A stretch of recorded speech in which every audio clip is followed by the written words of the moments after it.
Jim Jordan's voice cracked like a whip across the chamber, sharp and desperate, the table trembling beneath his pounding fist. His words weren't measured arguments. They were raw noise designed to overwhelm, not persuade. He leaned forward, jaw tight, eyes blazing, trying to drown out reason with sheer volume. Every syllable carried the arrogance of someone convinced that shouting equals strength. But across from him sat Jasmine Crockett, calm as a stone in a storm. She didn't flinch. She didn't raise her voice. She simply waited, deliberate, letting the fury run its course. Her stillness alone was a contrast so sharp it cut deeper than any insult. The louder Jordan got, the clearer it became. He was unraveling, and then, with perfect timing, Crockett leaned in ever so slightly and delivered a line so precise, so razor-sharp, it sliced through the chaos like a blade. Her words didn't need volume. They carried weight built on truth, clarity, and legal authority. In that instant, the chamber froze. The gavel could have dropped. The air itself could have shattered, because everyone knew what had just happened. Jim Jordan had been exposed. This wasn't just another heated committee squabble. This wasn't political theater for the cameras. It was something bigger, something defining. It was chaos versus clarity, bluster versus substance. And for one unforgettable moment, America saw the difference with painful clarity. The silence that followed was deafening.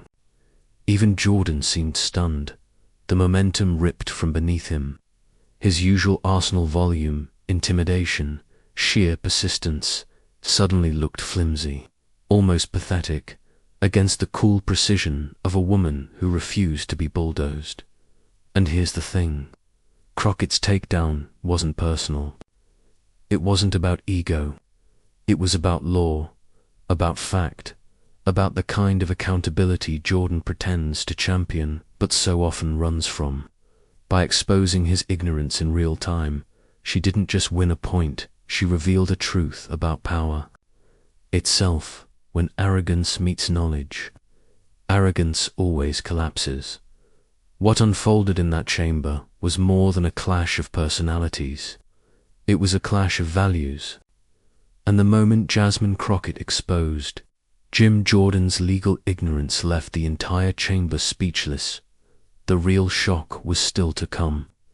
Asterisk, Jim Jordan has built his entire reputation on one thing: noise. In every hearing, on every stage. His voice is the blunt weapon he swings. He interrupts, he needles, he pushes witnesses and colleagues alike into corners with relentless badgering.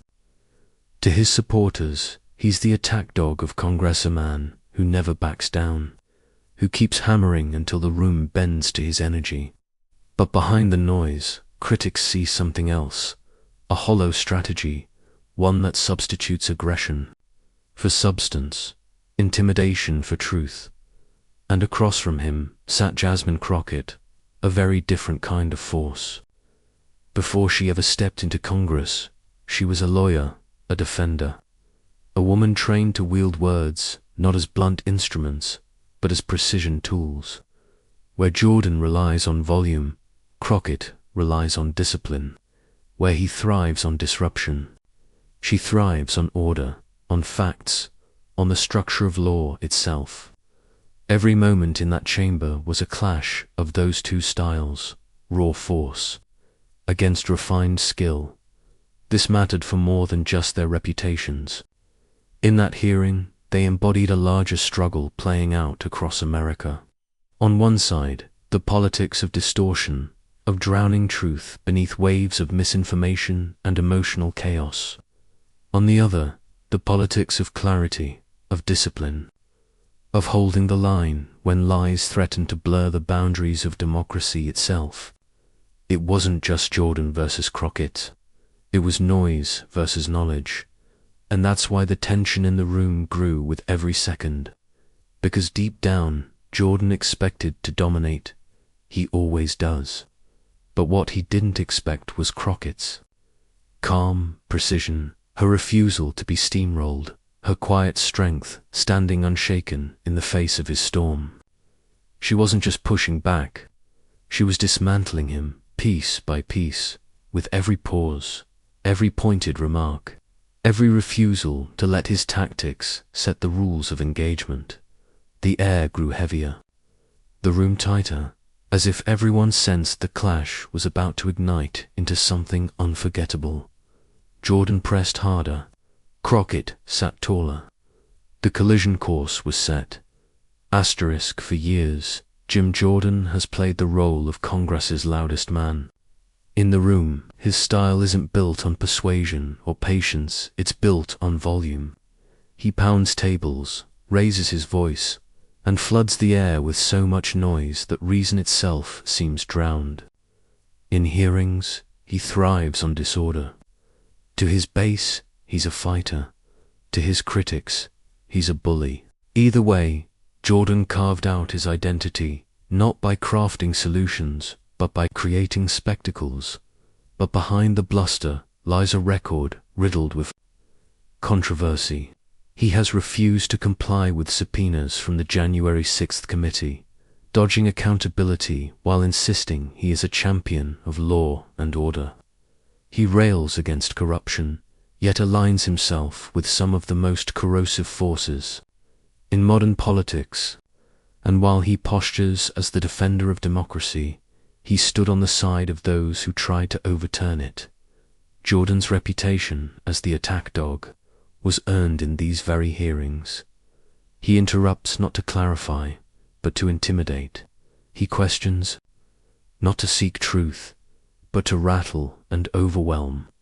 His weapon is aggression, his shield is chaos. But what he can never quite conceal are the contradictions that cling to him. He calls himself a warrior for integrity, yet he undermines the very institutions that hold power accountable. He insists on discipline, yet his own methods are scattershot bursts of fury. He claims to uphold the Constitution, yet when its principles were tested, he looked the other way. A man who shouts about law and order while running from lawful subpoenas doesn't stand on firm ground, he stands on quicksand. And the scandals don't end there. Whispers of negligence from his days as an assistant wrestling coach still follow him, questions he has never fully shaken off. For a man who preaches responsibility, his own record tells a different story. It's a pattern, noise in place of answers, bluster in place of accountability, chaos in place of truth. Cinematically, it's almost too perfect. A man who thrives on shouting, who builds his persona on relentless force, was about to face an opponent who didn't need to shout. Where he wielded noise, she wielded silence. Where he swung chaos, she struck with precision. His entire strategy depended on overwhelming the room until he met someone who refused to be overwhelmed. The chamber that day became more than a hearing room. It was an arena. The gladiator of chaos was stepping onto the floor, roaring as he always had. But for the first time, the crowd wasn't looking at him with awe. They were waiting for something else, for the moment his armor cracked, for the instant when the force of his voice could no longer hide the emptiness beneath. Because the truth is, even the loudest man in the room cannot drown out clarity forever. And as Jasmine Crockett prepared to meet his storm with calm resolve, the cracks in Jordan's armor were about to be revealed.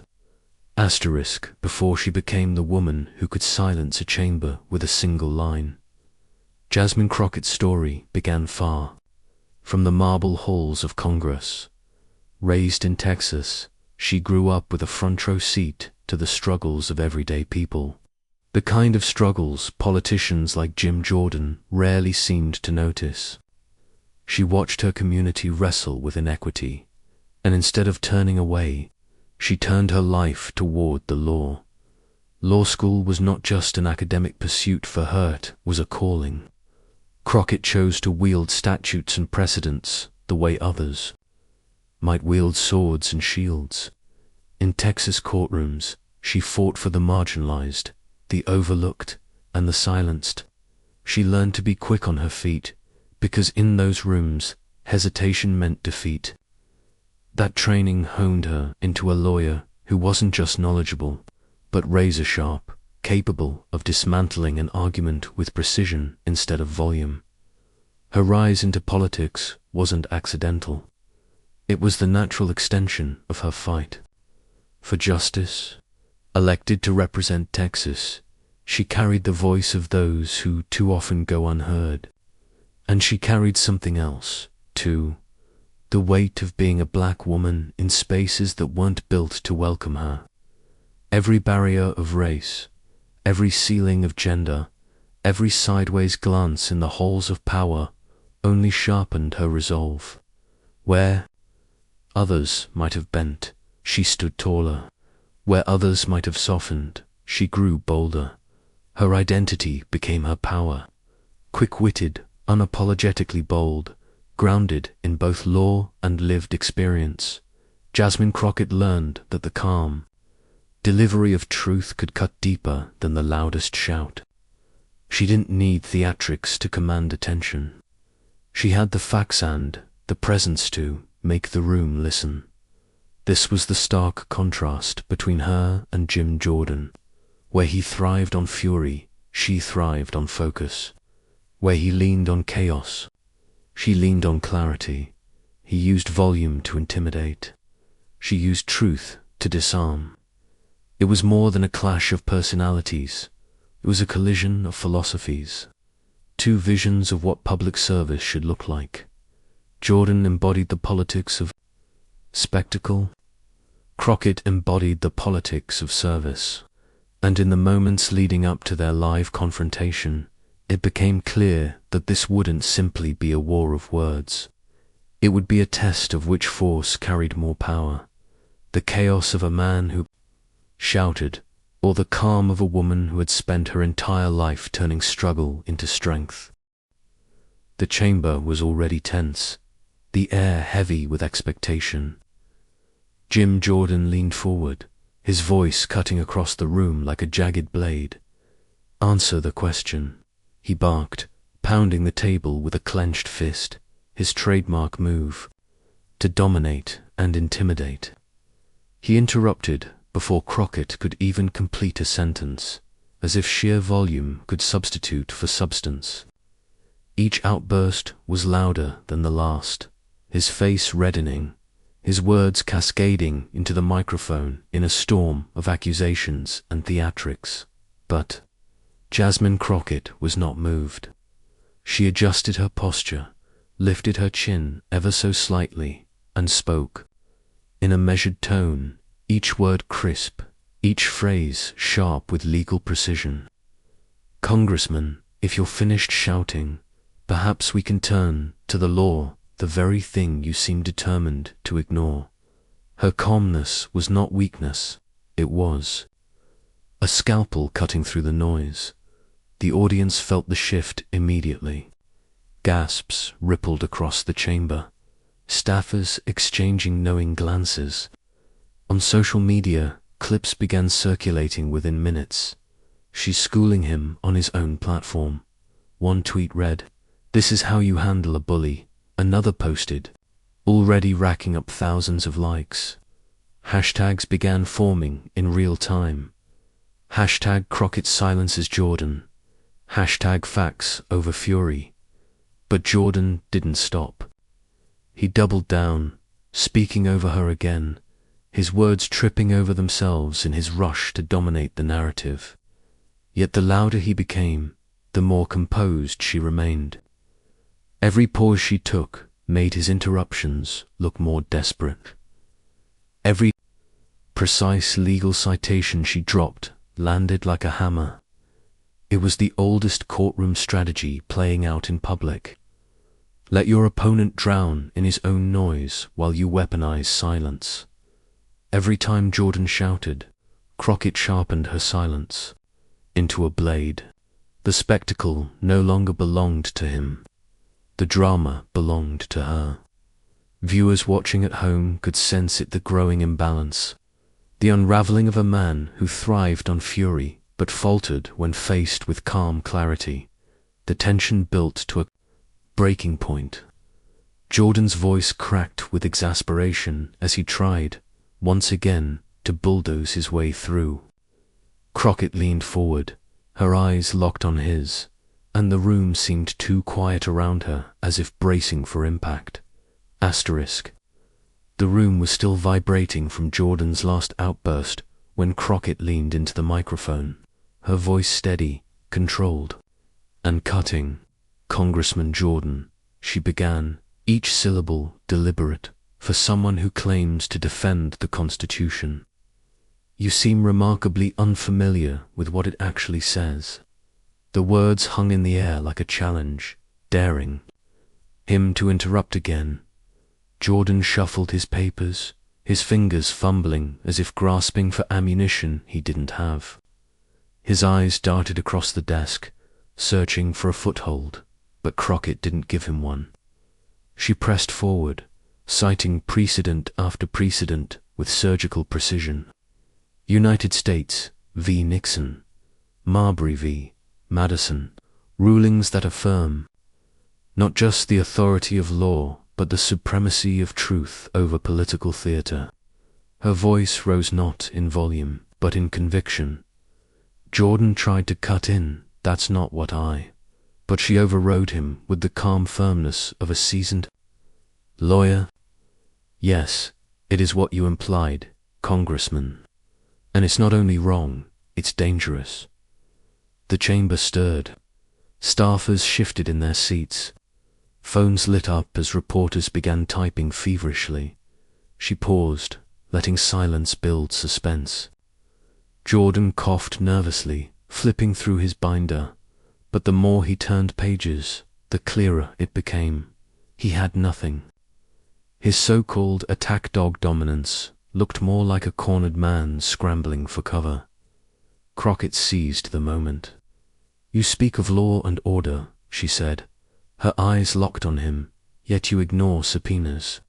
You claim to respect institutions, yet you undermine them at every turn. You invoke the Constitution when it suits you, but abandon it when it doesn't." Her tone wasn't loud. It didn't need to be. Truth carried its own thunder. The audience inside the chamber was rapt, but online the explosion had already begun. Clips of her line, remarkably unfamiliar with what it actually says, were being cut, captioned, and shared. Hashtags ignited across Twitter. Hashtag Crockett silences Jordan. Hashtag facts over fury. Hashtag lawyered by Crockett. Comments poured into live streams. "She's destroying him. This is a masterclass in composure." Jordan never saw this coming. Jordan tried once more, his voice cracking as he stammered about bias and political games. But Crockett leaned forward, delivering the blow that ended the fight. "Congressman, the difference between us is simple. I practice law. You just practice shouting." The words sliced through the chamber like glass. Gasps filled the room. Even some of Jordan's colleagues lowered their eyes, as if unwilling to be caught in the blast radius. It was the kind of line that doesn't just end an argument, it rewrites the narrative. The narrator's voice cut in. It wasn't just a rebuttal, it was a public unmasking. Jordan sat back, visibly rattled, his earlier bluster evaporating into silence. Crockett, poised and unflinching, had not only defended herself, she had exposed him, his ignorance, his contradictions, his hollow fury all laid bare in a single exchange. Online, the validation surged, TikTok edits stitched. Crockett's mic drop with the caption, "This is how you handle a bully." Instagram Reels layered her final line over dramatic music. Twitter was ablaze. Jasmine Crockett just ended Jim Jordan's career on live TV. The ripple effect was undeniable. For every viewer who had felt steamrolled by voices like Jordan's, Crockett's composure was a revelation. She hadn't just won the exchange, she had shown what it meant to win with dignity. The moment Crockett delivered her mic drop line, the chamber might as well have been struck by lightning. But it wasn't just those in the room who felt the jolt, it was the entire nation. Within minutes, clips of the exchange exploded across every platform. Twitter feeds were flooded with looping videos, each caption sharper than the last. She didn't just win, she obliterated him. Hashtags ignited like wildfire. Hashtag Crockett silences Jordan. Hashtag facts over fury. Hashtag lawyered by Crockett. In less than an hour, they climbed to the top of trending lists. TikTok edits paired Crockett's poised delivery with cinematic scores, while Instagram Reels slowed down her final line, "I practice law, you just practice shouting," and layered it with bold text flashing across the screen. For millions watching, it became the line of the year. Cable news couldn't resist. CNN anchors replayed the exchange on a loop, calling it a lesson in composure under fire. MSNBC hailed Crockett as a rising star, unafraid to dismantle Republican theatrics with facts. Even late-night hosts couldn't resist weaving the moment into their monologues, mocking Jordan's frantic paper shuffling. Meanwhile, conservative outlets scrambled. Some hosts tried to spin it as an unfair ambush. Others insisted Jordan had won on substance despite the viral evidence to the contrary. But their defenses sounded hollow, even to their own audiences. Online forums buzzed with uncomfortable admissions.